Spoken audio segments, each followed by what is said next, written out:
Dalam pernyataan baru-baru ini, pengacara Yosep dan Mimin meminta polisi agar menetapkan Danu sebagai tersangka dalam kasus perusakan barang bukti di kasus pembunuhan ibu dan anak di Subang. Pertanyaannya, bisakah Danu dijadikan sebagai tersangka karena memasuki TKP Jalan Cagak Subang? Sanksi dari memasuki TKP ada pada pasal 221 ayat 1 angka 1 yang berbunyi sebagai berikut. Barang siapa setelah dilakukan suatu kejahatan dan dengan maksud untuk menutupinya atau untuk menghalang-halangi atau mempersukar penyidikan dan penuntutannya, menghancurkan, menghilangkan, menyembunyikan benda-benda terhadap mana atau dengan mana kejahatan dilakukan, atau bekas-bekas kejahatan lainnya, atau menariknya dari pemeriksaan yang dilakukan oleh pejabat kehakiman atau kepolisian, maupun dengan orang lain, yang menurut ketentuan undang-undang terus-menerus atau untuk sementara waktu diserahi menjalankan jabatan kepolisian. Dari konstruksi pasal 221 ayat 1 angka 1 ini, jelas sang oknum Banpol bisa dijadikan sebagai tersangka karena sudah memenuhi unsur barang siapa, unsur setelah dilakukan kejahatan, dan unsur kesengajaan yang dalam pasal 221 ayat 1 angka 1 dijelaskan dalam frasa dengan maksud untuk menutupinya. Sedangkan Danu tidak bisa dijadikan tersangka. Mengapa? Apa alasannya? Pada bagian berikut akan saya jelaskan alasannya.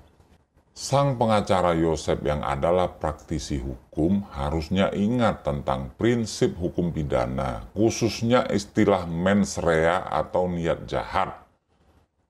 Mens rea berasal dari bahasa Latin yang memiliki arti pikiran bersalah. Mens rea adalah unsur mental dari niat seseorang untuk melakukan suatu kejahatan. Istilah ini sejalan dengan frasa Latin yang berbunyi actus reus non passit reum nisi mens sit rea, yaitu suatu perbuatan pidana tidak dapat dipersalahkan kecuali jika mengandung pikiran bersalah. Artinya, sebagai aturan umum, seseorang yang bertindak tanpa adanya mens rea, tanpa adanya niat jahat, tidak bisa dimintai pertanggungjawaban dalam hukum pidana. Umumnya perkara pidana harus berdasar pada mens rea atau niat jahat. Dalam perkara pidana, di samping mens rea, delik pidana berlaku juga pada seseorang jika terpenuhi dua syarat, yaitu unsur kesengajaan atau unsur kelalaian atau tidak sengaja. Sedang unsur tidak tahu saat terjadinya peristiwa pidana tidak menyebabkan suatu pelaku bisa dihukum. Artinya, perbuatan pidana yang dilakukan oleh orang-orang yang tidak tahu dianggap bukan sebagai peristiwa pidana. Adapun kronologisnya, pada tanggal 19 Agustus Danu disuruh mengawasi TKP dari luar oleh keluarga korban. Tentu ini memiliki alasan, karena pada hari itu korban sedang dimakamkan.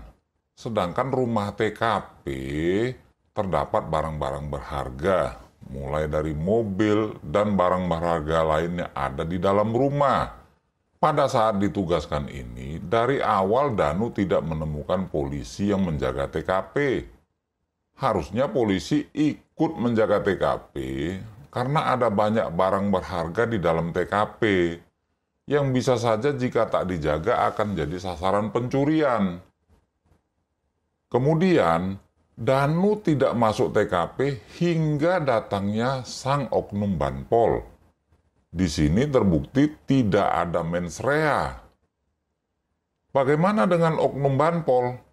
Sang oknum datang ke TKP dengan niat masuk ke TKP, sudah membawa kunci rumah, dan masuk untuk menguras bak mandi.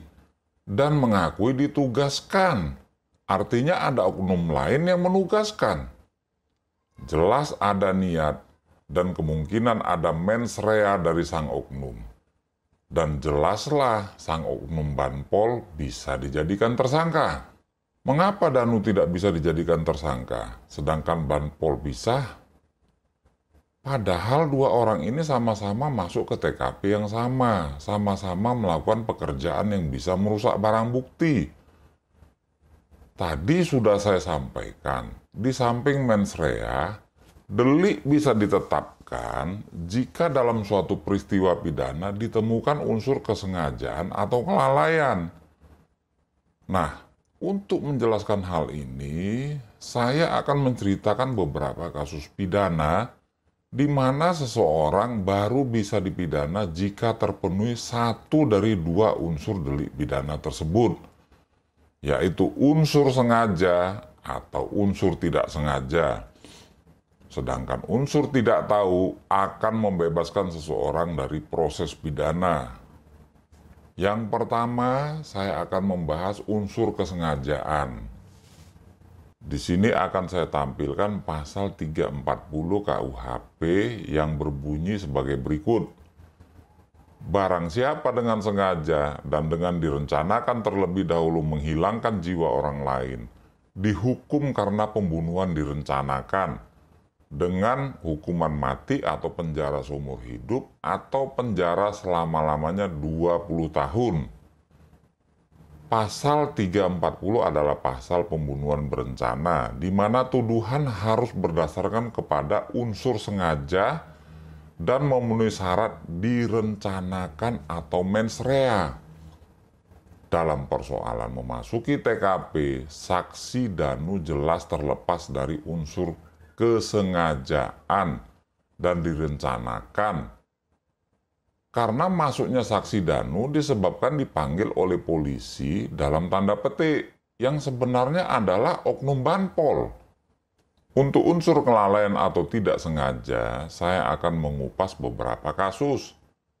Salah satu contoh kasus tidak sengaja ini adalah kasus kecelakaan lalu lintas tunggal yang terjadi pada tanggal 3 September 2011 di Tol Cipularang, yang menyebabkan artis Saipul Jamil ditetapkan sebagai tersangka di Polres Purwakarta.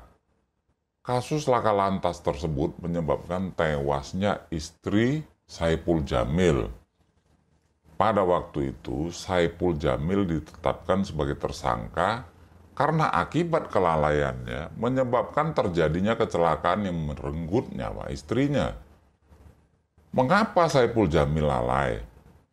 Karena Saipul diduga mengemudikan kendaraannya dengan kecepatan di atas rata-rata, yaitu 90 sampai 120 km per jam.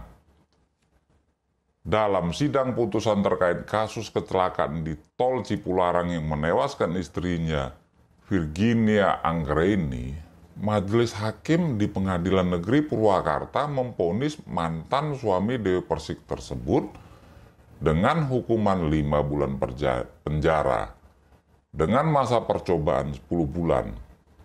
Majelis hakim yang diketuai Pujo Harsoyo akhirnya memutuskan bahwa Saipul dinyatakan lalai dalam mengemudikan kendaraannya sehingga menyebabkan korban meninggal dan sebagian luka-luka di KM 97 Tol Cipularang, Purwakarta, Jawa Barat pada 3 September 2011 lalu.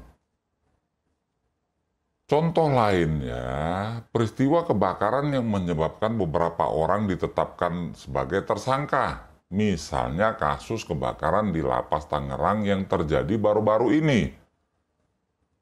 Dikaitkan dengan masuknya Danu ke TKP, unsur tidak sengaja atau lalai tidak terpenuhi. Karena jelas dalam keterangannya di proses BAP, Danu masuk secara sengaja karena disuruh, tetapi tidak memenuhi unsur direncanakan. Danu masuk karena dipanggil oleh oknum Banpol. Dan yang diketahui Danu, 1 hari sebelumnya pun orang-orang sipil bisa masuk ke TKP jika diminta atau diizinkan oleh polisi. Sedangkan sang banpol menurut Danu adalah polisi. Dan oleh karena itu Danu pun masuk TKP karena permintaan oknum tersebut. Jadi unsur kelalaian atau tidak sengaja tidak bisa terpenuhi untuk Danu ditetapkan sebagai tersangka. Bagaimana dengan unsur tidak tahu? Saya akan memaparkan beberapa kasus pidana yang pelakunya tidak bisa dipidana sama sekali. Contoh pertama, 100 tahun yang lalu di Belanda terjadi tindak pidana pemalsuan susu, di mana susu yang dikirim ke pelanggan ternyata sudah diencerkan dengan air oleh pabrik susu. Pelaku pidana dalam kasus ini tentulah sang pengantar susu. Mengapa sang karyawan dianggap sebagai pelaku?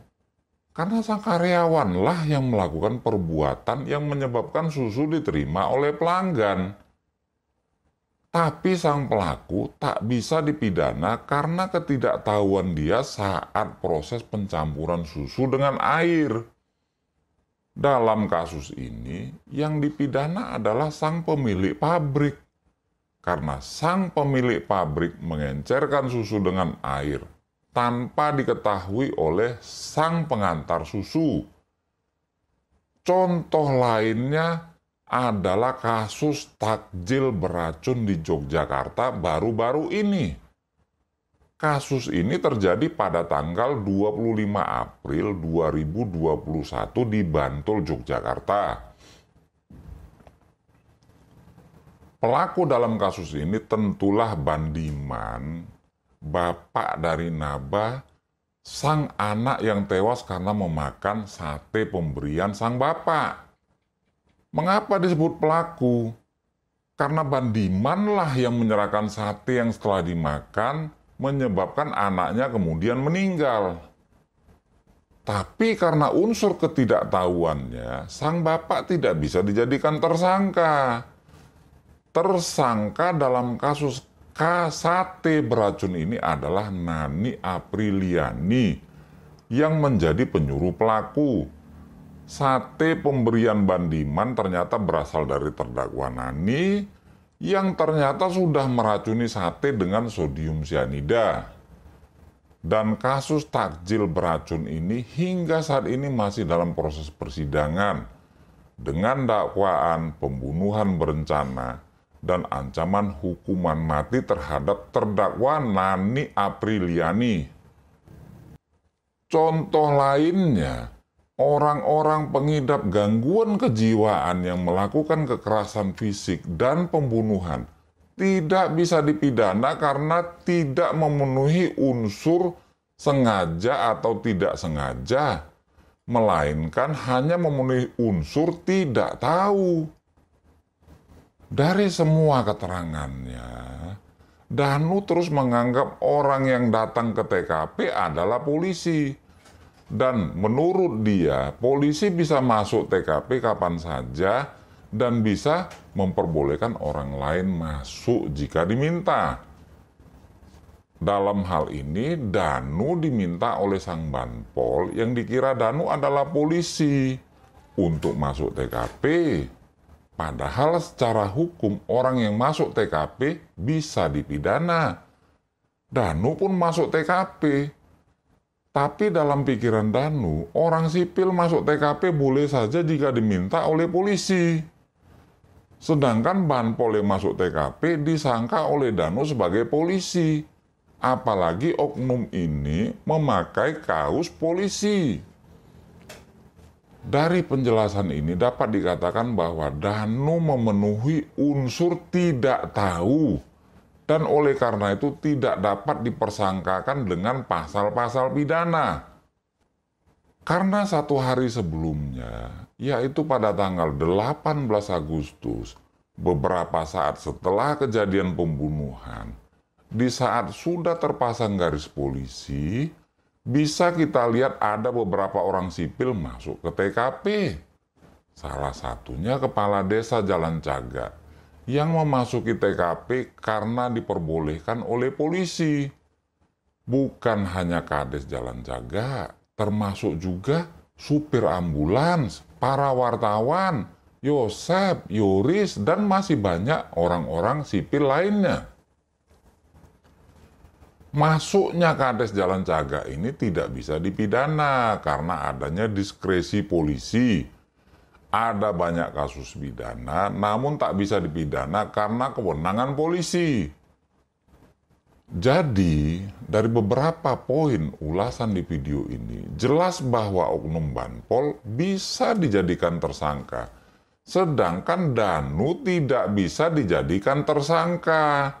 Meskipun Danu ikut melakukan perbuatan yang bisa dipidana tersebut. Oknum Banpol bisa dipidana, sedangkan Danu bebas dari tuntutan pidana.